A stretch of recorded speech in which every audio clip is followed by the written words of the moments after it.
What's going on, everybody? I am back doing another live version of my most anticipated indie comics coming out this week. And this week, May 10th, New Comic Book Day. So hopefully you all had a good free comic book day this yesterday on Saturday. And I am going to break down my top 10 indie comic picks. There's a lot of indie books coming out this week, as seems like always lately. But I've got 10 picks, and then I've got 2 graphic novels that I didn't even realize were coming up, but caught my attention as I was looking through everything coming out this week. So we're going to start out talking about those graphic novels, and then we're going to move on over to the top 10 picks, one of which actually this week is a graphic novel that I did know about and am very excited for its release. So let me shift over here. So let's talk about these graphic novels first here. Hey, what's up, Michael? Yeah, Sunday Live. I'm trying to make everything a little bit more efficient with how I do things for the channel, and so part of that is being able to make this process a little bit more efficient, have less editing later on. So happy Sunday, Dynamite. What's going on? So first up, I am going to talk about this one right here. This is Lost Falls. And the reason this has just popped onto my radar is because Kurt Pyers is the writer on this. And I have been really enjoying Indigo Children. I'm very excited for You've Been Canceled, which is coming from Mad Cave Studios very soon. And both of those are Kurt's writing. And this one, I really didn't know anything about until I just saw it here. When Detective Daniel Pynchon wakes up in Lost Falls on the shore with no recollection of how he got there, he struggles to piece together the events that lead him there. As he investigates the phenomenon surrounding his memory loss and the town itself, he discovers horrors, both human and otherwise. Collects the original digital series for the first time in print. So I believe this was a Comixology book first, which I have not really gotten to dive into the Comixology originals yet. But this is looking pretty good. What's going on, John? How are you doing today? Happy Sunday. Hopefully you had a good free comic book day. Let's see if I can shift this over and move this on top. I am changing my thing here as we're live. Order. Here we go. Move up. Nope. That's not what I wanted to do. All right. This has to be on top. Technical difficulties. Please stand by. All right. Well, anyways, can't do that. My camera is just like a little bit off where I'm sitting. All right. So that's the first graphic novel. Second one on the list here is The Final Girls from Kara Ellison and Sally Cantorino. I really love Sally Cantorino's artwork. And typically it's very horror based, and The Final Girls sounds like maybe some level of horror here. That's the whole final girls trope in the final girl trope in horror movies. When the world's most powerful working hero asks her retired peers for help, they secretly agree to deal out punishment on another hero in the public eye. But when the weapon of publicity is wielded, it threatens to kick up all the personal traumas of the heroes, past and present. Collects the original digital series for the first time in print. So another Comixology original series being put out by Dark Horse. Both of these coming from Dark Horse. So I do really love that Dark Horse is putting those out, because I am terrible about reading digital comics, and I love reading the collected versions, and here they are. Snagged some Brubaker Phillips Omnis on discount yesterday. Yeah. Hell yeah. I have a stack of things next to me. I read Do a Powerbomb yesterday, but I picked up Kildaphia finally, book 1 hardcover.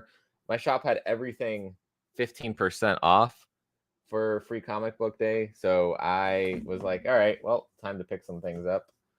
This looked really cool. Dracula, motherfucker.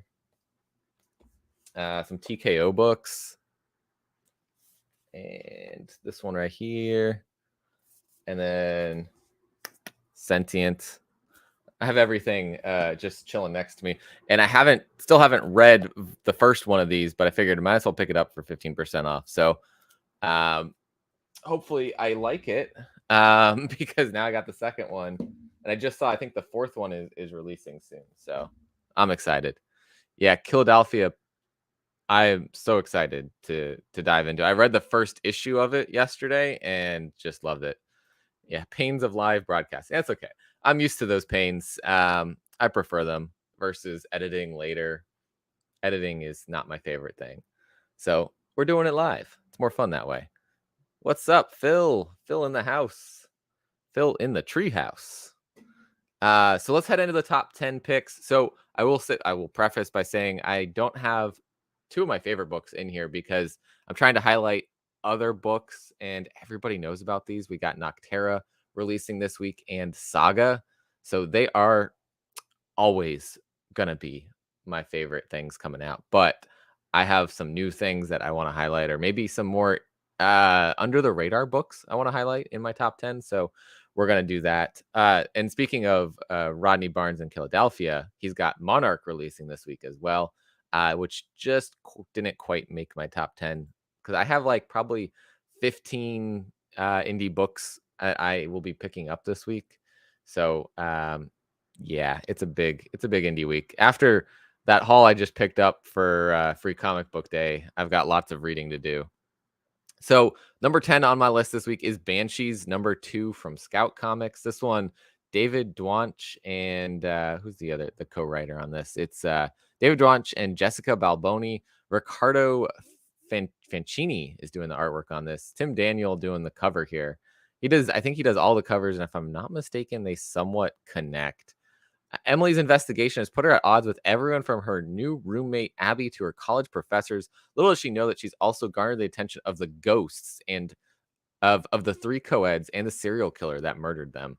The lion has been awakened and Emily's life will never be the same. So essentially this girl moves to college into the new dorm, and there is this whole thing of these 3 people who were murdered in the dorm, and so they are haunting that place and she's investigating. It's a pretty cool start to the story. Of course, issue 1 it was Scout, so it came out like 2 months ago. Issue 2 coming out very soon.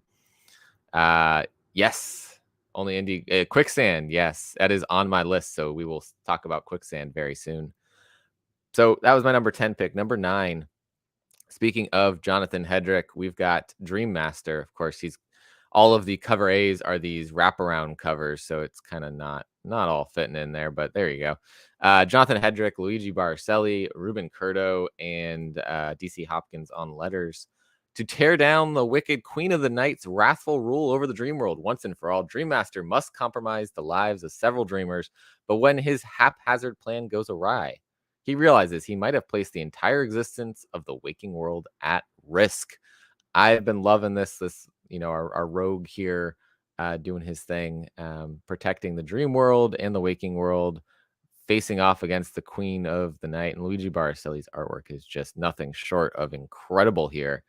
And this is the last issue of Dream Master. But from what I understand, Black Box Comics will be doing another Dream Master series later on. Yes, Dynamite on board too. So I believe there's supposed to be another 5 issues at least, maybe later on. But who knows how long till we get that. But I'm excited. I can't wait to see it. But Black Box Comics, Dream Master number 5, the number 9 pick. We're going on to Image Comics here for Emma Kubert's Stoneheart, number 3 in the number 8 spot right here. This one just been a fantastic fantasy story with a character that's definitely a little bit of a self-insert, it seems like, for Emma. And I love the fantasy stories, and she is excellent at drawing those. New friends come at a price. Shade Whisper is thrilled in her newfound friendship with the handsome Eldon Redwood, but with the ever-growing presence of the mysterious voice and powers, this friendship may be sending her in the wrong direction. If you've been reading, Eldon Redwood is not a friend, but is definitely putting himself in that place to influence Shade and really try to keep an eye on her from discovering her actual powers that can be quite dangerous. Um, yeah, I knew at least one more volume was announced, and from talking with Jonathan, I knew there was definitely plans for more beyond that, but I wasn't sure what had been said publicly yet on that. So yeah, Stoneheart, number 3, my number 8 pick. Number 7, we're going to Vault Comics for The Nasty, number 2. So if you are a fan of horror movies, especially slasher movies, you should probably be checking this one out. Written by John Leese with art by Adam Cahoon and looks like Russell doing the colors on it, Jim Campbell doing the letters, Kurt Michael Russell. There we go. Could not think of his name for a second. Thumper Connell has always wanted to make his own scary movie and now has the chance. The problem is he has no cast, no crew, no equipment, no budget, and no time. What he does have, though, is a group of resourceful, horror-loving friends, a videotape with strange powers, and a hulking, spike-wielding imaginary pal. He is imaginary, right? If you've read the first issue of this, you know maybe he's not as imaginary as we thought he might be, but he is very interesting. Red Ennis is the name of that lovely, terrifying character right there coming out of the theater. But he is he's been a very interesting start to the story of this imaginary friend that this guy's had since he was a kid, which makes sense. But he stuck around as he grew older, and now it's a question of, is he so imaginary, and did he do something at the end of issue 1, or was that Thumper that did that? That's my number 7 pick. Number 6, going to Mad Cave Studios for Don't Spit in the Wind. Number 2. This one, beautiful artwork by Stefano Carticelli. Dan Lee, I believe, on the lettering on this one. And it is a very beautiful message, too, of essentially the world has fallen apart. Everyone's gone into space, and there are these people who are essentially the garbage people of Earth that come and try to clean Earth up and deal with the toxic waste left behind. And since Earth has become inhospitable, a crew of garbage men has been tasked with cleaning up mountains of toxic waste. After descending deep inside a nuclear facility to search for a missing crew, Rodriguez and Boy find evidence that the crew has been killed by an unknown predator. Meanwhile, Travis is trying to survive his own encounter with a swarm of locusts. So a very good environmental message in this one, but also if you have seen Stefano Carticelli's artwork, Dynamite, you've probably come across it with some of Jonathan Hedrick's books. You should be picking this one up because it is just as beautiful and just as fun. That is number 6. Number 5 is issue number 5 of Black Cloak. This is, for me, like I said when I first talked about this, this is like, feels like the next big thing, like Saga, which I don't say that lightly because Saga is so good. But Kelly Thompson and Meredith McLaren have been really crafting a incredible story here.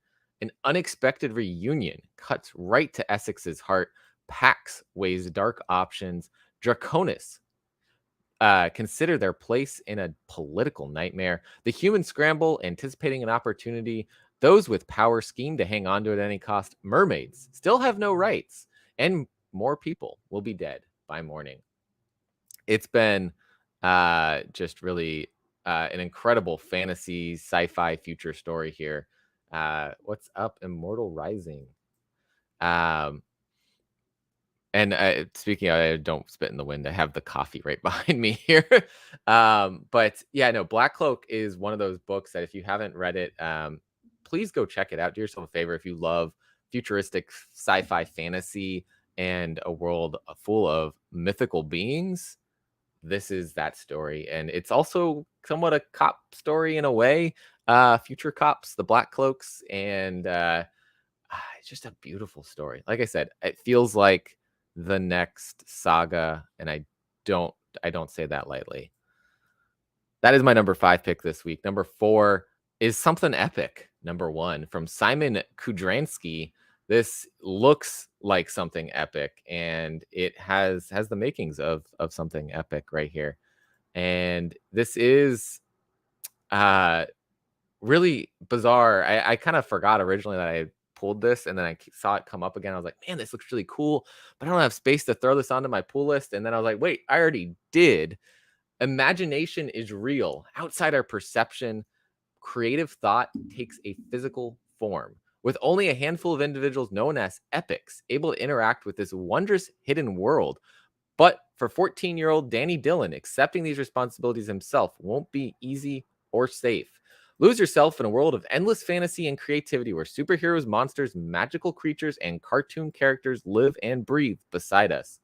Fan favorite Spawn and Punisher artist Simon Kudransky introduces a world where the only limitation is your imagination. And this is a 32-page start to the story for just the regular cover price of $3.99.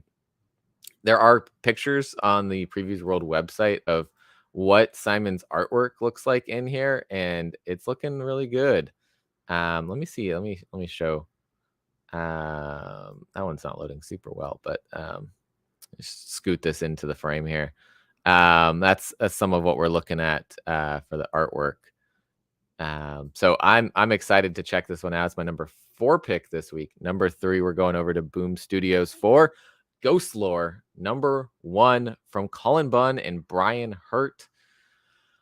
We've all heard of ghost stories, but what stories do the ghosts themselves tell us? An estranged daughter and her pastor father wander a haunted land. They only have the restless spirits, each with its own story to tell as company along the way. After a deadly accident of which they were the only survivors, Lucas and Harmony Agate can see the dead, an overwhelming amount of the deceased, all with their own warnings, cries for help, and malevolence alike. But Lucas and Harmony aren't the only ones that have this ability. There are other nearly dead, some of which have malicious motivations. Colin Bunn and uh, superstar artist Leo Max and guest artist Brian Hurt, first in a haunting lineup of artists featured in each issue, to bring the readers the most eye-opening spectral story since The Sixth Sense. It's a 12-issue series planned with Boom Studios, and for those of you that love collecting weird covers, there is a special Spot UV Ghost variant for this one. I believe that would probably be in like this area would have the UV effect going on it. So that's pretty cool from the cover collector perspective. But the story wise, I'm excited for this. And Colin Bunn just nonstop creating, nonstop bringing really cool ideas into comics. So I'm excited for another one of his. Number 2 is going to Quicksand, number 1 from Scout Comics, from Jonathan Hedrick, Deborah Lancey. I can never say Deborah's last name. I am sorry, so I'm not going to try to butcher it on air. But I love Quicksand. When I was reading it through the Kickstarter, I've read, I think, 4 issues released from it, if I'm not mistaken. Maybe 3. I think it was 1 and then 2 and 3 released. But now it's coming to the direct market for the full story. I believe it's going to be 5 issues long. And because it hit the direct market, they didn't want to put it back to Kickstarter and have an issue where it hit direct market before Kickstarter release went out. So they are going to complete it here with Scout Comics. After a mysterious hole opens in the Egyptian desert, horrific creatures climb out and wreak havoc on a nearby city. They retreat as quickly as they arrive, leaving the planet in shock by this unfathomable event. A team of elite specialists from around the globe called Canary One are sent after the monsters to discover more about them. But when the crew never returns, the world must prepare for the possibility of another wave of attacks. I really should have warned. Jonathan gave me a Quicksand shirt when he was here in New Orleans. So thank you, Jonathan, for that one, because it's a really cool shirt. But I should have worn it for this. It would have been perfect. I will wear it on Wednesday when I go to my comic shop and pick up Quicksand. I am super excited for this one. I thought I had something else sitting around. I thought I had like a sticker of Quicksand, but I might have moved it. Nope, that was a Dream Master sticker I got sitting here from MegaCon. But yeah, Quicksand is going to be one hell of a good time if you have not gotten to check it out from the Kickstarter before. Do yourself a favor, pick this one up. And just like always with Scout Comics, they do a number 1, and then it's 2 months before the number 2 releases. So you got some time to read this, check it out, and go on and decide for number 2. Put that order in with your shop. And my number 1 pick is going to the graphic novel coming from AWA, from Jeremy Holt and Felipe Cunha.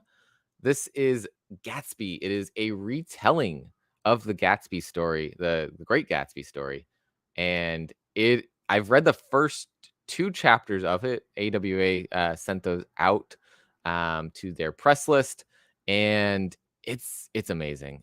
When middle class Singaporean student Lu Zhao is invited to spend a summer on Long Island with his rich cousin Tommy before attending Columbia University in the fall, his assimilation into the opulent American lifestyle straps him into a collision course fueled by designer drugs, sex, deceit, and murder. Set in present day Long Island, Gatsby reimagines F. Scott Fitzgerald's classic novel as an LGBTQ tinged multicultural thriller for the internet age. Whew. Lots of words in there, but it's great. From what I've read so far, I don't know how it ends, other than probably in a very similar fashion to The Great Gatsby. The one thing I can comment on is if you were a fan of The Great Gatsby and you read the story for school, for pleasure, for whatever reason, the biggest trope and thing that came from that was the whole green light at the end of the dock kind of thing.